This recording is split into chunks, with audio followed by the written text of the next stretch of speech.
Sister Carolyn Osiek, celebrating 50 years as a religious of the Sacred Heart, is a respected biblical scholar and an engaging speaker and facilitator.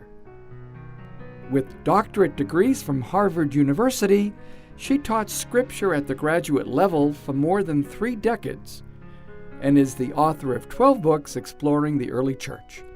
On a recent visit to Fresno's St. Paul Catholic Newman Center, she sat down for an enlightening talk about faith through history and inclusiveness. Meet Sister Carolyn Osiek, next on Faithworks.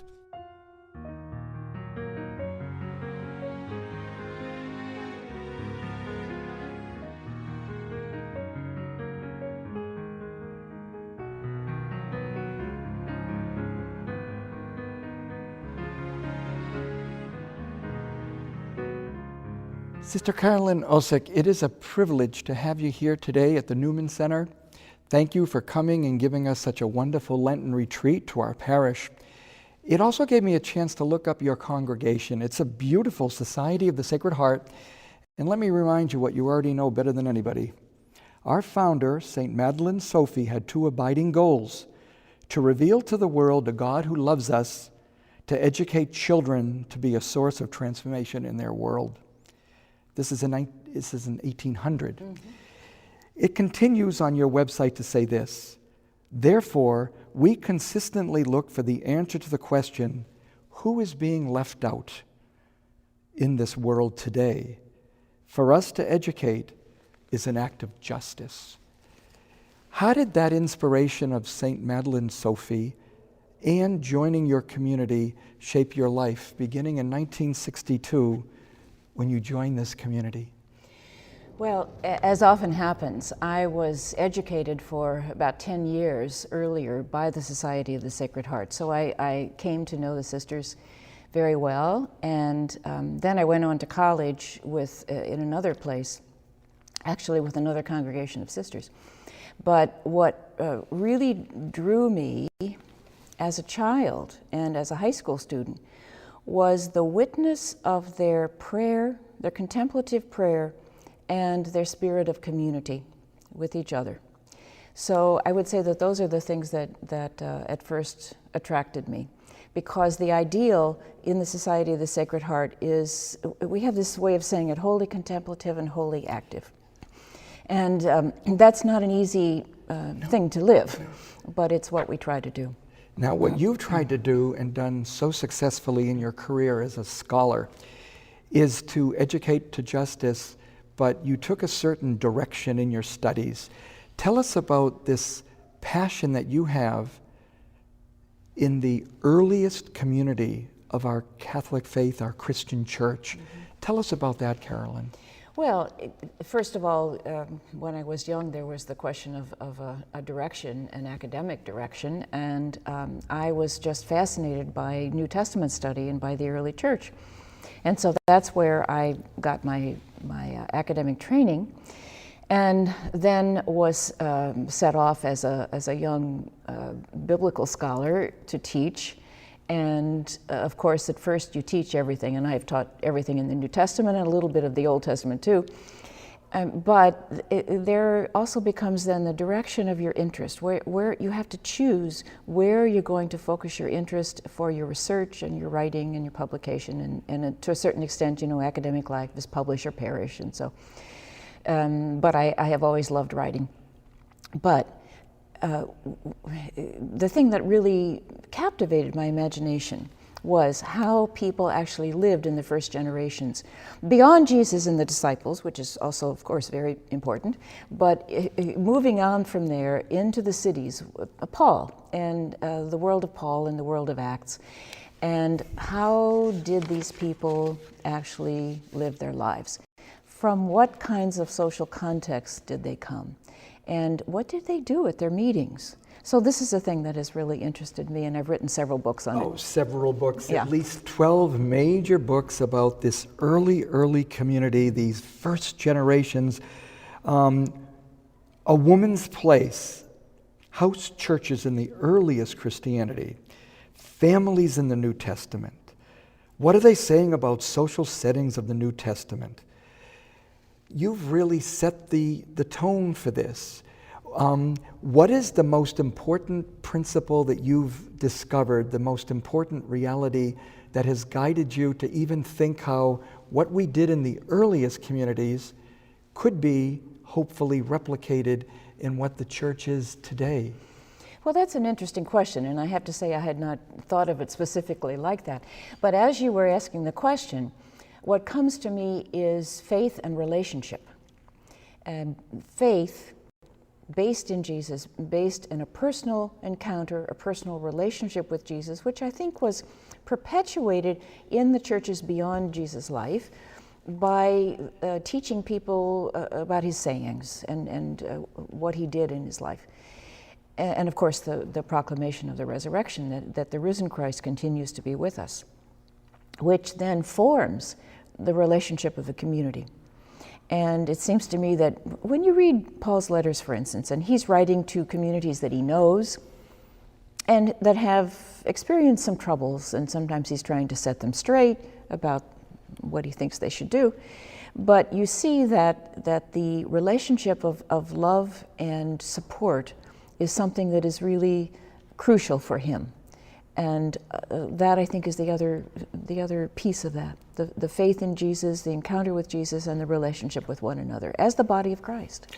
Now, one thing that you wouldn't say, but I'm going to have to say it, you have not only succeeded marginally in what you've done, but to have become in the Catholic Biblical community, to be a member of the Catholic Biblical Society, to be a president, to be the second woman who was able to rise to be leading that community here in our country. Mm-hmm. And then also with the Society of Biblical Literature, mm-hmm. to have been a president. How does it feel that you would know that your message has not only been read by many, but also appreciated by fellow scholars mm-hmm. for what you've brought to the mind of the church? Yeah, it was quite some time ago, of course, on both of those. I was president of the Catholic Biblical Association in 1995 and of the Society of Biblical Literature in 2005. So it's 10 years already since that one. But in both cases, I have to say that they took me by surprise. I had not thought about that, and then was nominated for those positions. And they're one-year positions. And much of it is honorary, but you're also supposed to give a presidential address and be involved in the workings of the association at the time. So it puts me with so many other wonderful scholars. No. You know, it's a communion of biblical scholars, I'd say.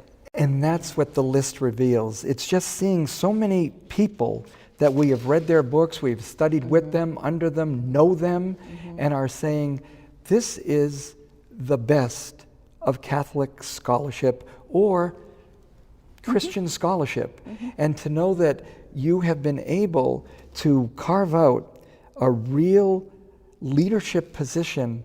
That's why we're so grateful you're here today, Carolyn, and for also what you have done as a sister for these 50 years of commitment in this year of consecrated life. It's wonderful to see someone who for those 50 years has been leading us, not in going backwards only because it's interesting stuff, but because it becomes a light for how we could be living now. Mm-hmm. Now, you mentioned this personal commitment to Jesus.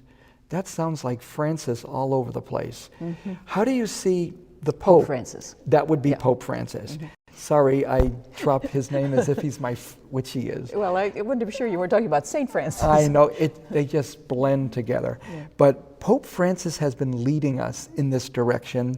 How do you find that as someone at this point in our lives, having a Pope with this sort of a direction for us? Mm-hmm. Well, you know, he has said that he likes things messy. Oh, yes. And that is just such an intriguing idea, because he is certainly making things messy. He is stirring things up in a way that I think I think hasn't been done since Pope John the 23rd.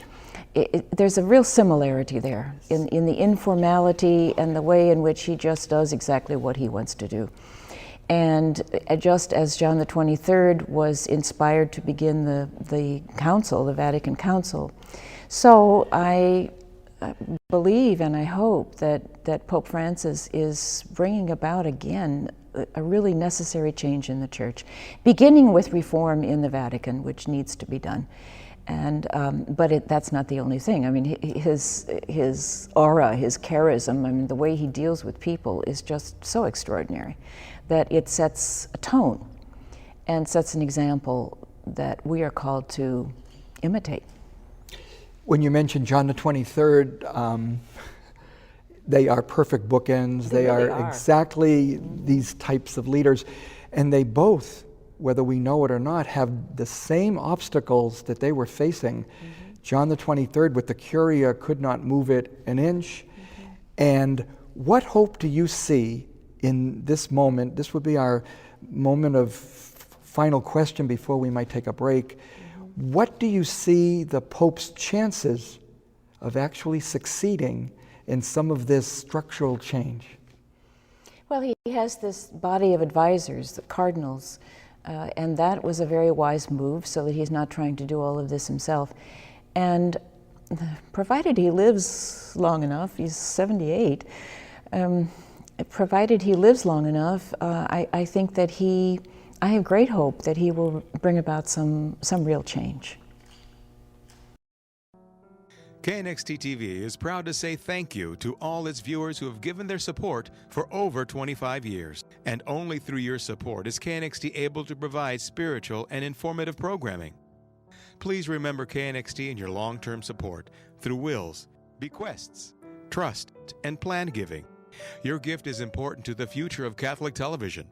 Help preserve the strength of KNXT's message based on the teachings of Christ. Keep KNXT in your future plans. Sister Carolyn, you have this approach to working with a group that I think you like them to look at models of the Church, kind of like play with some early images, biblical, especially early Church. Tell us how that works for you, how you propose certain ones, and which ones you like people to play with in their minds. Well, I think the use of images is very helpful to allow people to organize their thoughts and their experiences. And we have in the scriptures themselves plenty of images of the community together, the community at worship.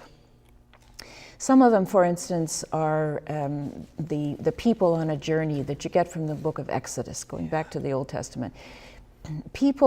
These people who have been redeemed, liberated from slavery, and there they are with Moses and Aaron and Miriam as their leaders, and they are in the desert, and they're going someplace. They're on a journey towards something. They've left something and they're going towards something. So I think that this idea of the community on the move, because journey is such a helpful image anyway, for a life journey, for all kinds of things. You know, what we did in our course we're doing at the diocese is looking at the Gospels and finding in Luke, particularly in the New Testament, giving us this motif of we're on a journey. And therefore, with the Hispanic community, there are so many songs that we will be singing using caminando and camino, and there's this whole understanding. So that would be definitely an image that a lot of people can latch on to, that we're a church going somewhere. What's another image that you really like people to think about? Another one is the people coming together at a designated place, at a holy place. In Exodus, you get that at Sinai, Mount Sinai. The people are coming together at the base of the mountain. Moses goes up and gets the 10 Commandments and comes down. So it's a central place, the recognition of a holy place. And then eventually, with the arrival in the Promised Land, there is the tabernacle, the tent at Shiloh, and then the temple in Jerusalem, which becomes the ultimate holy place. And in the life of early Christians then, at the beginning of Acts of the Apostles, it says that they worshiped daily in the temple, and then they broke bread in their homes. So in Jerusalem, at the time the temple is still standing, they sort of have two different holy places to assemble. Then later, of course, the temple is destroyed. And it becomes for Christians the understanding that the community itself is the holy place. Paul refers to his people often as the holy ones. And they are the holy ones not because they're virtuous, but because they are the ones, they're the elect of God. They're the ones who are designated as given over completely to the use of God and for the praise of God. So you have that, and then particularly in the Gospel of John, the idea of dwelling. Abide in me and I in you, and the vine and the branches, the image of the vine and the branches, which is from horticulture. Very helpful one in California, something that everybody will recognize. Yeah, and therefore it's the people who come together are integrally related to each other because they are part of Christ. They are the branches of the vine, they are the members of the body of Christ, whatever. Then the last one, it seems to be the one that I think Pope Francis is really digging in on every chance he gets. Introduce us to that dynamic dimension of really and truly being on mission. Being on mission, yes. That is another important element and an important symbol, an important image of the church, particularly in Paul and in Acts of the Apostles, in Luke as well, when Jesus sends out the disciples, which he does actually in Mark and Matthew as well. But in Luke, he sends out not only the 12, but 70 more. So in Luke, you have this organized mission that Jesus is already doing in his lifetime. And it's the impulse to reveal that love of God in Christ, which comes back to the charism of my order, the Society of the Sacred Heart, to reveal the love of Christ that we have experienced.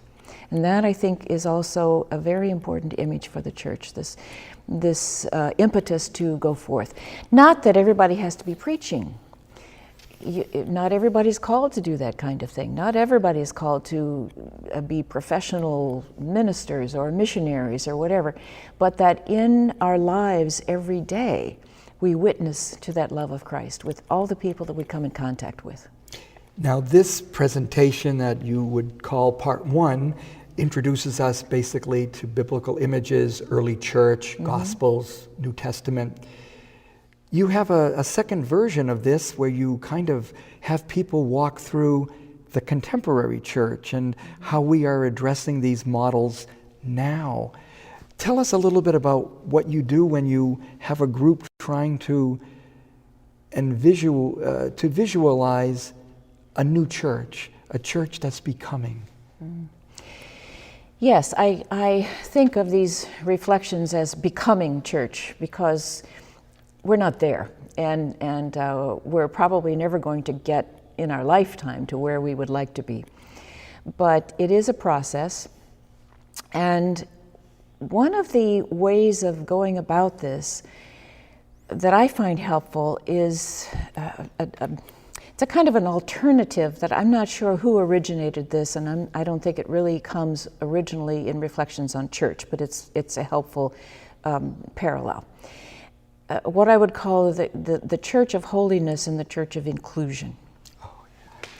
And both are important principles, and both are necessary. The Church of Holiness, the focus on holiness has to do with how you define. What is your identity? What are the limits? You know, an organization that has no limits is not an organization. It's not going to last. You have to have some kinds of boundaries in order to say who belongs and who doesn't. But how fluid are those boundaries? That's the question, you know. So the way of focusing on identity, who are we really? That's one part of this. The other side of it is the principle of inclusion. everybody is welcome, and this is Pope Francis, clearly. Everybody is welcome, come in. And yet, he too can say this and not that.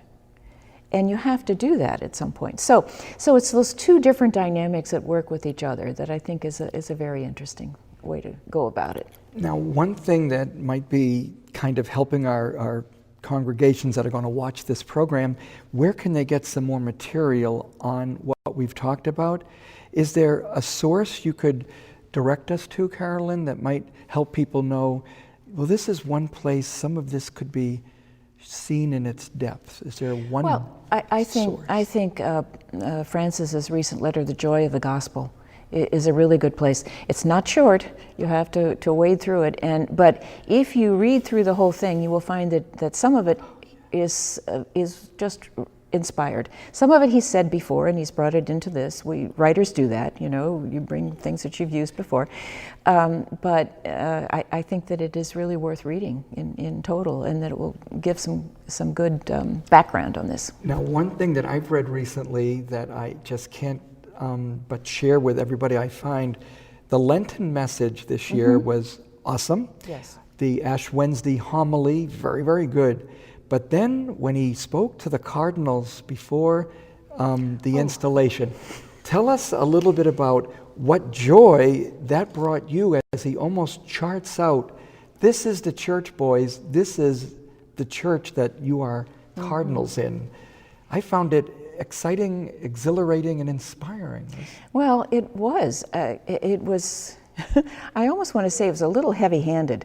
I think that they weren't expecting anything like this, and he does kind of overplay his hand sometimes, I think, and perhaps this was one of those times. But I couldn't say they brought me joy, but it was quite surprising, and it was sort of, whoa. I think that was my reaction to it. But things that needed to be said, but at the same time, I kind of see the other side of that, of these men who are really trying to do their job, and then to be sort of pounded over the head, telling them how awful they were. I don't know. You know what I'm thinking of? That would have been maybe the time before Christmas when they got their little... Yeah, that's what I thought you meant. Okay, what I'm thinking, as recently as the Sunday before Ash Wednesday, the ordination ceremony, he winds up offering almost a proclamation of, this is who we are. And it's basically the very themes that you've been developing with us. So it's sort of like going in the direction that he repeats himself. This is it. This is what we're going to do. Now, the other one was rather that... Oh, I'm sorry. I misunderstood you. No, fine. Okay, but you tell me about that one, because I'm not familiar with it. Well, what it is it's exactly, I think, going in the direction that you've been painting for us, this effort to be a church that is, as St. Madeleine Sophie says, it's the love of God everywhere, and especially to those left out. And what he does in this one is challenge them in their 18 different countries. Reach out. This is the church we are. Don't exclude, include. It's almost like, oh my, this is a new direction of inclusion, of we're here for you.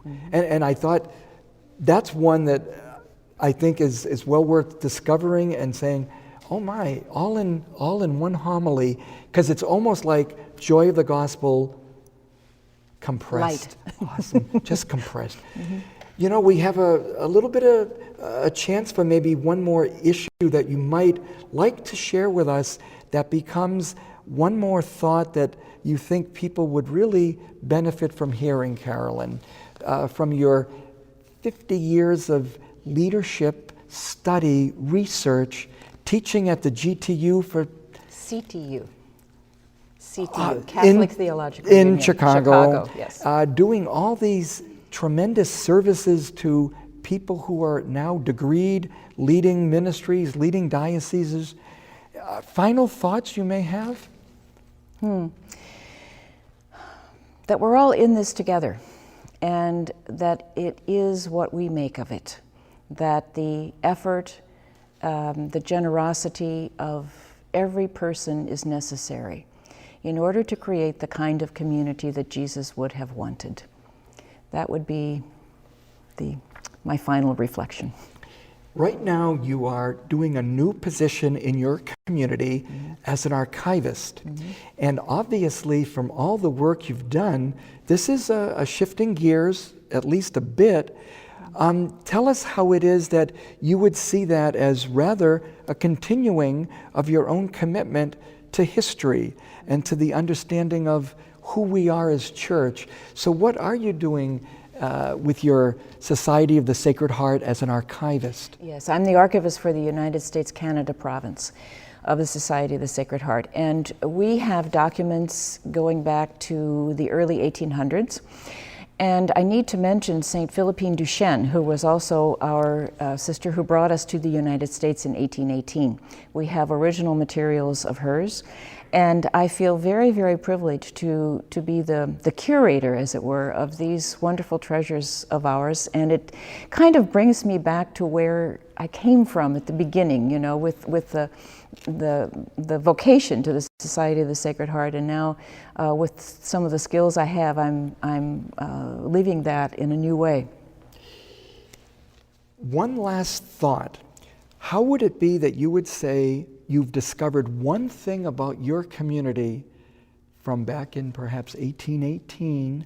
What would be one thought that 2 centuries later gives you passion to continue this life in this year of consecrated life? Well, Philippine Duchesne was a missionary. She wanted to be a missionary. She pushed from France so that she could come to America to be a missionary, and she wanted to be with the Native Americans, which she didn't really get to do until much later in her life. And she went to this tribe that were pushed out of Michigan, and they were now in eastern Kansas, the Potawatomi. And sometimes we ask this question, who are your Potawatomi? You know, who are the people that you are aware are in great need of what you can give? And that's where you should focus your energy. Sister Carolyn, thank you so much for sharing not only this interview, but for your life, your vocation, and your commitment to scholarship in our church. Thank you. You're welcome.